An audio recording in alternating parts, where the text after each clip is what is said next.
And welcome back to the Constitutionals Podcast. I'm your host, Chad White. If you didn't know, this is the premier podcast for the website, cpluscounty.com. Like I just said, it's a website. Go there. Doing one camera setup today. Only using the GoPro because it's the only one that does 1080p or 1080. You know, I'm looking at the monitor, the TV I use for a monitor, and it does not look 1080. The fisheye isn't that pronounced. That's pretty good, but it doesn't look 1080. It says 1080 30. Whatever. Anyway, this is the premiere. This is the podcast. This is the show. Constitutionals. If this is your first time listening, God help you. Episode 136 of this stupid show. I've been having a good personal life, but you know, it's times like these. News time is late. The Constitutionals is late. I even put last week's episode was just posted, but I even celebrated or whatever, put it on the thing, and I just think, you know, why do I do this? Why am I even sitting here? Why have I done this for 136 weeks? Why straight? Why have I? That's how. What 50 plus 50 is. You know, 52 plus 52 is 104 plus, you know, another 52 is going to be 3 years. Insane. News time is at 200 and something. Actually, I don't even know how many episodes news time is at. Should I talk into the microphone? As if I don't even know. This is the 136th episode of this show. Right, but seriously, why keep doing this? I thought about it yesterday, sitting at work, and I thought, God, I still have to shoot news time. Excuse me, I'm sorry. I'm trying to look up how many episodes of news time there are. I'm like, I still got to shoot news time. It's Wednesday. It's very late. This week is the second week in a row where it's gotten out on a Thursday, and it's supposed to be a Monday and Wednesday at the latest, but Thursday past 2 weeks. You just think, why do I keep doing this? And then I thought, you know what? It'll be nice to have on the resume. That never helped me. Maybe for the Weather Channel, but that never really helped me get anything done for a resume. Or who knows? Maybe it did. Maybe it helped me get the last 3 jobs because the last 3 jobs have involved editing. Well, the last 3 main jobs. Not when I worked at a Starbucks. Not when I dog walked. Not when I moved. 274 episodes of news time. And I have the rest of the year mapped out. No, I don't. I have, oh God, I don't know how many more episodes of news time I have to do. I know how many episodes, I know when I will stop doing news time this year. And you bet your butt that I can't wait for that. So I have 3 more episodes to do. December 9th will be the last one for the year. And then I have 3 more. I have the two bloopies, and then a top 5, which isn't really top 5, but whatever, who cares? So I have 3 bloopies and a top 5, or 2 bloopies and a top 5 to do from the 16th to the 30th, and then I'll be back on a regular schedule. But yeah, I just think, you know, maybe one day, hopefully soon, they'll Quibi. Was it? Yeah, Quibi. That's Jeffrey Katzenberg or John Katzenberg, Jeffrey Katzenberger, and the woman Meg Ryan. I don't know. That's not Meg Ryan. It's not Meg Ryan. I feel bad. Quibi is a new streaming service that's built mainly for phones. Well, let's just look it up. Let's just do it because I've already looked at Wikipedia several times in the past couple of weeks. It stands for Quick Bites. It's supposed to be quote unquote premium content. Jeffrey Katzenberg and Meg Whitman, who's going to be the CEO. And they started this in 2018. They said, we're going to make a streaming service, and it's going to be the best. You can watch it on your phone. It's meant to be a complimentary one rather than something that's supposed to take on Netflix and Hulu and Amazon. So they started back in 2018. And it's going to launch in April 2020. And they already have, the company plans to spend $1.1 billion on commissioning original content for the first year, totaling 7,000 short form episodes. So it's going to be, you know, episodes of these shows ranging from 3 minutes to maybe 15 minutes, and you're supposed to watch it on your phone. If they want to make any money, it'll be on Roku and Apple TV and Amazon Fire Stick. Definitely not Chromecast because That just doesn't happen all the time. No, it'll be on Chromecast hopefully. But they've got a show from Chrissy Teigen, Idris Elba, Zac Efron, I believe, Ron Funches, Steven Spielberg, Justin Timberlake. They truly pulled out, like, it's insane. And if you look at the people who give money, what are they called? Investors. You'll notice that these are investors that have their own streaming services. So it means it's going to be a compliment. It's going to be like famous people YouTube. Walt Disney Company, NBC Universal, Sony Pictures, Warner Media, Liberty Group, Alibaba Group. Walt Disney Company, they own Hulu, they own ESPN Plus, they own Disney Plus. NBC Universal coming out with Peacock. Might be free. Who knows? Sony Pictures, they own Crackle. Warner Media, HBO Max. Alibaba, I don't know if Alibaba's going to have a streaming service. Let's see. Yep, they do have a streaming service. Alibaba it has a live streaming service, so it's television. Alibaba to launch video streaming service, CBS News. Alibaba streaming video subscription service rolls out in Jesus, that was in 2015. Oh my gosh. It's in China. So Alibaba's even got a streaming service. Everybody's got a streaming service. Wow. Anyway, Quibi is going to be, Evan Spiegel's got one. Frat Boy Genius will be a drama about Snapchat and its founder, Evan Spiegel. Wow. Quibi's going to be something. I want to see how they play around with these, with a different format. I better not touch this microphone because it did eject itself from Adobe. It's going to be, I want to see what happens with this Quibi service. I'm all for it. Yeah, if it's free, I'm all for it. But it's going to be targeted at younger viewers for premium content delivered in quick bites for viewing on the go. Steven Spielberg's show is on there. I don't know. We'll see. We'll see how that goes. What else happened today? I don't have to take days off for work because I'm crazy. No, I have to take days off for work because I have to use up my hours. And so today was my first day off. Next week I've got like 2 days off or something like that. I'm not working a full week until mid-January, early January, excuse me. So today I woke up, went to the gym, of course, obviously, same schedule, 4:30, excuse me. I went to the gym. I did some volunteer work, and then I came back here. There is a God blessing mosquito flying around in here. I'm not going to touch that. Also, I have nothing to kill it with.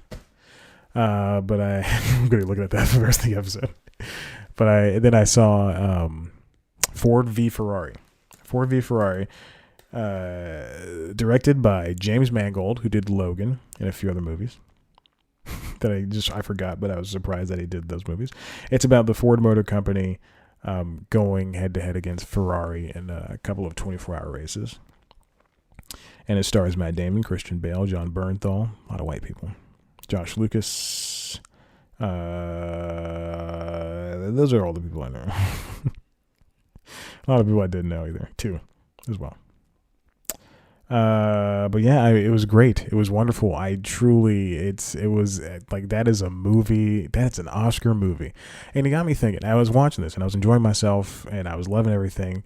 But I was watching it and I thought, man, I do not want to see this movie again. And I don't want to see it outside of this fall season. Like, if I saw this in March of next year, I'd be pissed. And like, it'd be on HBO and I'd be getting up.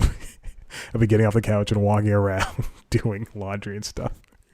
Like that, I would give this movie so much disrespect. But because I paid to watch this movie, I got a deal, $3 for a ticket. It's from Adam Tickets. I used Chase Pay. They gave me $7 off. It was amazing. But because I paid for this ticket, and I sat there and I watched it for 2.5 hours. Boy, oh boy. It was written by Jez Butterworth, John Henry Butterworth, and Jason Keller. Distributed by 20th Century Fox, also known as Disney. I mean, yeah, it's truly Matt Damon and Christian Bale. Just it's very funny too. A lot of good jokes, but it's an autobiography, and you kind of know what's gonna happen. You know that there's gonna be a big race, and you know someone's gonna win, and you know someone's gonna die at some point. So, but I'm glad the death happened after the thing. It was Christian Bale's character. His character dies in a car wreck. If you don't know the story, then you don't know the story. So go see it. I don't want to talk about it anymore because you kind of know. All right. I don't even have the Constitutional's Google Doc up. I thought I did, but I clicked on News Time for some reason. Ooh. It's going to be easy not cutting this video. It's just going to be me throwing the video into Premiere. Syncing up the audio. Although last week I did have an issue exporting News Time, and it was exporting a white screen, and I thought, oh my god, the graphics card on this laptop is dying, which I would not doubt because this laptop is 4 years old, and it's been used for mostly editing and porn the past 4 years. I'm joking. Watch the video. You'll see me shake my head no. Let's get on with the first topic. This comes from Variety. LatinX TV shows thrive. I added this a couple of days ago, and I didn't want to copy the title directly. Manuel Betancourt. From One Day at a Time to Party of Five, Latinx TV shows see a boost from existing IP. I swear on my life. Listen, I turn off pop-up ads for the things I read most often, just so I can give them some of that money. If you have pop-up ads, you're a piece of crap. Don't do it. Just put ads on the sidebars, all that stuff. All right. As the Latinx community remains wildly underrepresented in the media, making up only 8% of series regular and recurring roles in scripted television, according to GLAAD's Where We Are on TV report for 2018-2019. One way the statistic is being boosted is by producers working with known IP. As One Day at a Time co-creator Gloria Calderon-Kellett puts it, quote, "There's so many shows out there that you need a little something extra to make people check you out. Whether that be a movie star or an already existing IP that you're going to put another spin on." So as you know, One Day at a Time, about a Cubano family, living in Los Angeles, the new one, living in Los Angeles, and they're just trying to get by, and it's a very lovely show. I would argue it is one of my favorite sitcoms of all time. It's a very true statement. What was it? Like Friends, Seinfeld, Fresh Prince, that. If we're saying multicam, let's say one of my favorite multicams. I'll put up with sitcoms, but there's a lot of single cameras that just knock it out of the park. But here we go. We have shows like Charmed. We got Roswell, New Mexico. Party of Five. ABC's Revenge reboot. These shows all the shows that are named are all reboots. However, they do put people of color, and in this case, Latinos, into, I'm not going to say Latinx because that's stupid. I was going to say the F word. It's stupid. This show's a very clean show, but it's stupid. And Magnum PI, all of those shows put people of Latin heritage in the main, in the focus of the camera, which is exactly what we should be aiming for. When they casted Jay Hernandez in Magnum PI, they're just looking for a guy to be the new Magnum PI. They're not looking for someone who has a Tom Selleck mustache or who can be as just like Tom Selleck was back in the 80s or 70s. When does Magnum PI come out? When does Magnum PI come out? Probably Fridays on CBS. Right after MacGyver. That might be true. When CW was doing Charmed, they didn't say, okay, let's get 3 white women to play the witches again. No, they got 3 women of color. I think 2 of them are women of color. No, centers on a trio of witchy Latina sisters. Well then, I've never seen. I know Roswell, New Mexico, but I've never seen either iteration of the show. Party of Five, like it's astounding to me how we live in an age where you say there's no representation, and you start putting representation on there, and then we're not heralding these people.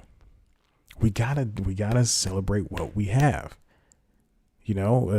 Power on Stars is one of the most popular dramas in cable, and it's a show following black people. We have Magnum PI is a network drama, procedural, that's still going on. I mean, it's just amazing that we have this. So celebrate the Latin heritage, celebrate the people in the shows, and put more of them in there. Too bad Fresh Off the Boat got canceled, because now we don't have any Asian starring shows. What, Lucy Liu's Why Women Kill is on CBS All Access, so there's that. I don't know, but we're slowly but surely trying to get to parity, and that's what we want. I put on pants for this show. I want to let you know, since I had to shoot on the GoPro, the cage that I have for the GoPro, when it is on the little tiny pedestals I put on the where you can stick a GoPro wherever you want, and it's got little clips and stuff. It does not have it has a cutout for the charging port, but not a cutout for the HDMI port. Why they're different, I don't know. It's 2013 reasoning. But so now the GoPro is a Hero 3 is sitting on top of my tripod. And it's taped to the tripod and tilted at an angle that might work. It's staying still. Hopefully this is all going to be fixed at some point. All right, this next one comes from Recode, written by Jason Del Rey. HBO Max wants to be the next cable bundle instead of the next Netflix. God, I hate this. Every streaming service that comes out for the rest of time is going to be the Netflix. Or going to be competing with Netflix, or it's going to be trying to be the Netflix of something. Xbox Game Pass is referred to the Netflix of gaming, which subscription models have existed since forever. Magazines, CDs, records, vinyl records. Anyway. It's stupid how we have to associate everything, like as if that's the only way we're gonna learn something. Is the Netflix of something. This podcast is the Netflix of podcasts, like Luminary or Stitcher Premium when that came, or Howl when that came out. They're calling it the Netflix of podcasts. Anyway, HBO Max is coming up soon from AT&T. And it's going to replace HBO Now, but not HBO Go for some reason. And it's going to be $15, which is a lot more than. Let's not look at Netflix's base $8 subscription model, because no one uses that. And I would like to meet a person who has the $8, $9, whatever. I think it's $8. The $8 subscription, because you're wasting your money to watch one stream of SD video. Just go up to the $12 one, or is it $13? I think it's $12. Just go up to the $12 one. It's $4 extra. And if you can't afford that, then stop using Netflix. That's what I do periodically. Sometimes, hey, I let Netflix lapse, and I just won't have. I haven't had Amazon in 4 months.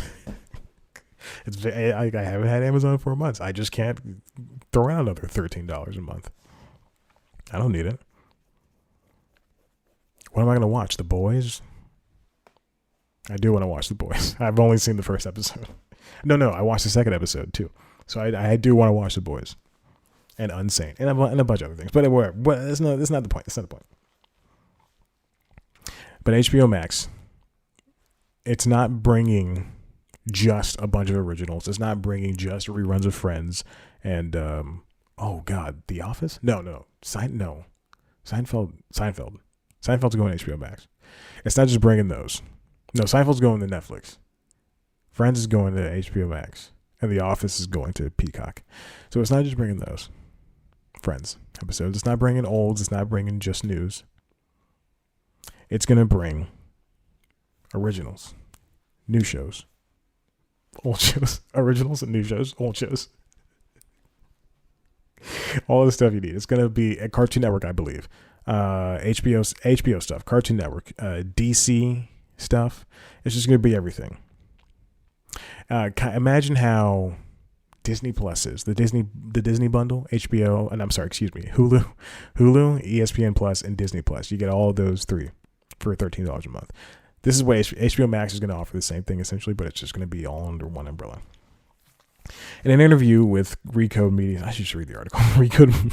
Recode's Code Media conference on Monday in Los Angeles, California, CEO John Stankey said the vision for HBO Max is to create a bundle of content that includes movies and shows not owned by Warner Media, in addition to those it creates and licenses on its own. Oh, God. Everybody doesn't need their own streaming service. They could cut so many costs if they just put up the stuff that they owned. We're basically unbundling to rebundle, he said, in the current streaming wars, where content companies are pulling shows from Netflix and launching streaming services like Disney Plus and HBO Max. At some point, there will be platforms that reaggregate and rebuild. We'd like HBO Max ultimately to be a place where reaggregation occurs. So imagine it's going to be like, you will have some shows that maybe NBC, Peacock didn't necessarily want. Maybe NBC, Peacock wants Law and Order, the originals, but then, they get the HBO Max. I don't know. Who cares? This is all so stupid. This is the opposite direction. This is opposite of the direction the industry has been heading, with Netflix, Disney, HBO, and other media giants splintering off to create their own subscription services. But Stankey alluded to the, quote, the frustration among consumers with his, quote, fragmentation, unquote, and said ultimately a winning move will be to create a new version of a television bundle. South Park, that's what's heading to HBO Max.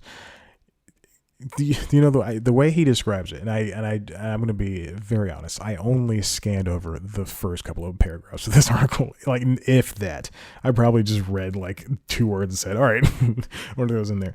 If anything, it sounds as though they know that there's going like what I've been saying for the past 3 or 4 months.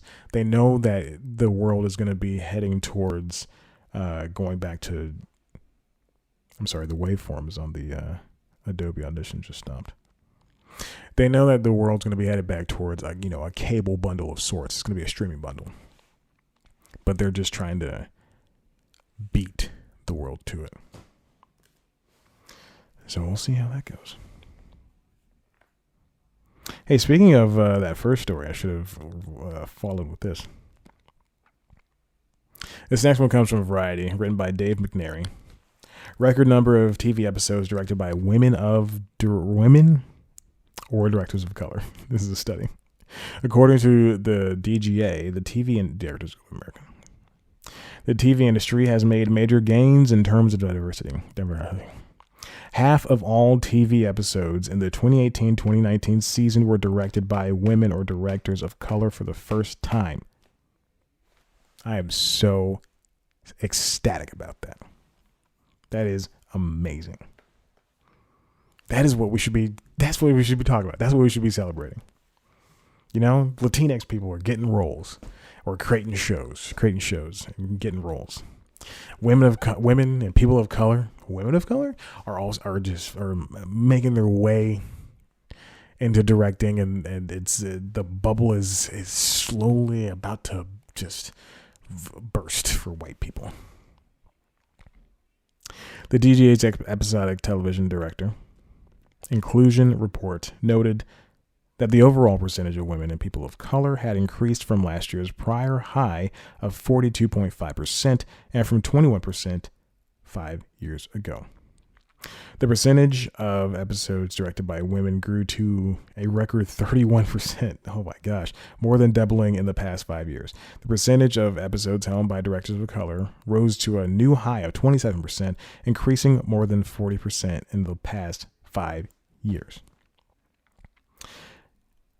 So here are the numbers. So we see that 31% in 2018-2019 television season for women. In the 2017-2018 season, it was 25%. For men of color, 69% in the 2018. No. Well, it just says men. Whatever. Men decreased 69% in 2019 television season, down from the 75%, so about 6, if my math is right. 2017 and 2018 season. I taste fried food. You taste fried food? I haven't had fried food in like 2 weeks, so I taste it. It's weird. Am I dying? Hopefully, we'll see. Fingers crossed. Directors of color rose 3% from 24% in 2017, 2018 to 27% in 2018, 2019. African American grew 2% to 15 from 13. Asian American stayed the same at 6. Latino grew from 5 to 6%. Caucasian people, went down from 76% in 2017, 2018 to 71% in 2018, 2019. The DGA examined more than 4,300 episodes produced in the 2018-2019 television season. That number was down from just over 4,400 episodes the season before. It represents the second consecutive year of declines following an all-time peak of 4,500 episodes in 2016-2017. The report found that 49% of first-time hires in the 2018-2019 season were women, an increase from 41% in the 2017-2018 season, and 33% from the 2 seasons ago. It also said, I'm just trying to find a way to read this without. It feels so strange to read this on my lap, and I've got the microphone blocking half the screen. It also said 29% of the first-time hires were directors of color. Wow. Which was down slightly from last year's record of 31%, but up from the previous high of 27% 2 years ago. Oh, okay. Well, still. Disney ABC had the top overall mark among the 8 largest media companies, with 57.7% of episodes directed by women or person of color, followed by HBO with 56%, Fox with 52.4%, Netflix 52.3%, Warner Brothers with 50.4%, NBC Universal with 49.7%, CBS with 46.6%, and Sony with 46.1%. So let's take a look at these. Let's see. Final numbers here on this final chart. Then we'll hang up and have to push off what I want to talk about. It's just mid-season schedules for networks anyway. Disney ABC companies. The DGA examined 29 shows. That's 461 episodes. Of those episodes,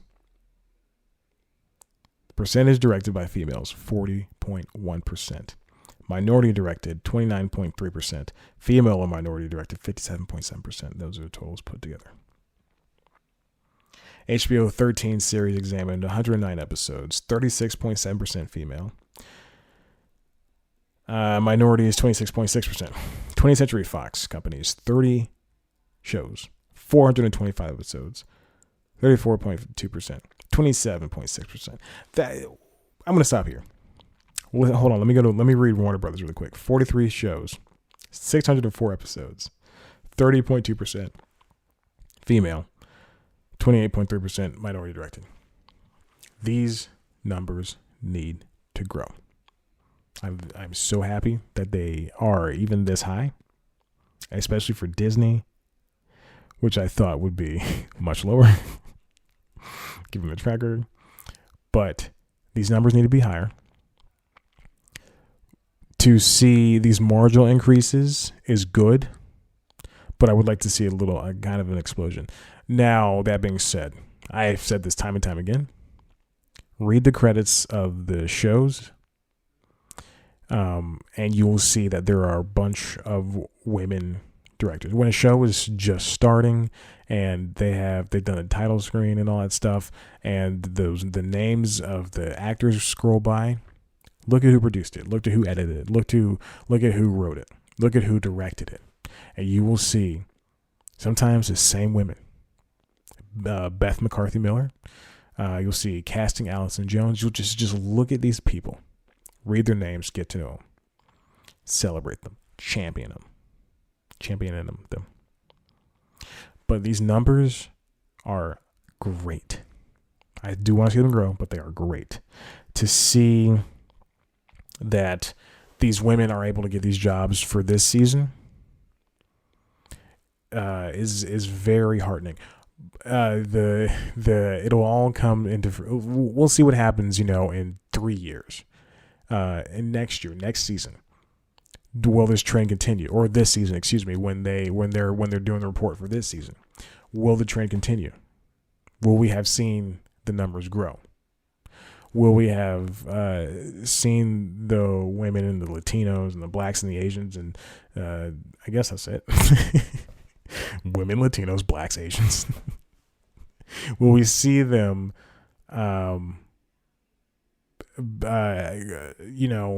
become a force? I don't know. The report also contained a cautionary note that the DGA's long-term analyses have repeatedly shown that most first-time directors don't move on to develop directing careers. There's that book. I was going to blow it away. How did it get in? It's probably there was shoddy construction in here. Yeah, that's what I'm talking about. The first-time directors. This is kind of like, most of the time, and I hate to admit it, but most of the time when somebody gets a first time writing gig or a first time directing gig or a first time acting gig, it's that they're I would say a minority hire. I was going to say affirmative action, but that's not really a thing anymore. A minority hire. I'm looking for this book. There it is. They're minority hire. Which we shouldn't do anymore. I don't think anyone does. But television still doesn't. But they're and movies still do it too. But they're minority hire. If you look at the guy from Captain Phillips, I think his name is Bakr. I should just write Captain Phillips. I wonder how Captain Phillips is doing. Is he alive? If they make a movie, hear me out. Tom Hanks, dual role. Just like Eddie Murphy in Nutty Professor Meets the Clumps. Meet the Clumps. Tom Hanks as Sully. Tom Hanks, Captain Phillips. They meet. Wouldn't that be great? I don't know what the story would be, but like maybe Captain Phillips is carrying Sully's plane on the back of his freight train, his freight boat. And some Somali pirates try to take the plane because it's like expensive. It's got like they're flying jewelry or something like that. And then they and then one of the action scenes is "Don't steal this from me, Hollywood." Sully is flying a plane, and they try to get pirates off of Captain Phil's boat, and they're talking to each other on the radio. And he's like, "You're gonna come get me?" He's like, "You're a toy." I think that'd be a real fun thing to watch. Captain Phillips and Sully. Captain Phillips x Sully. What is the guy's name? Who are we looking for? Barkhad Abdi. He was very, very close to being, one-hit wonder with this movie. And then it took some time, but he landed a bunch of, after, 2 years after Captain Phillips, he landed Eye in the Sky. And then a bunch of movies, Good Time, Blade Runner 2049, Extraordinary Journey of the Fakir. I don't know. That's Tyson's Run. I named something I didn't know what it was. Now he's on Castle Rock. So, what I'm saying is we just got to have, these people have to have mentors or people who can back them up and say that they're more than a diversity hire. They actually have the skill to continue on. Otherwise, they wouldn't have been hired in the first place. All right. Well, I have to put off the topics. Again, supposed to talk about the mid-season schedule, but Episode 2 weeks from now is planned, so, or next week is planned, so we'll see.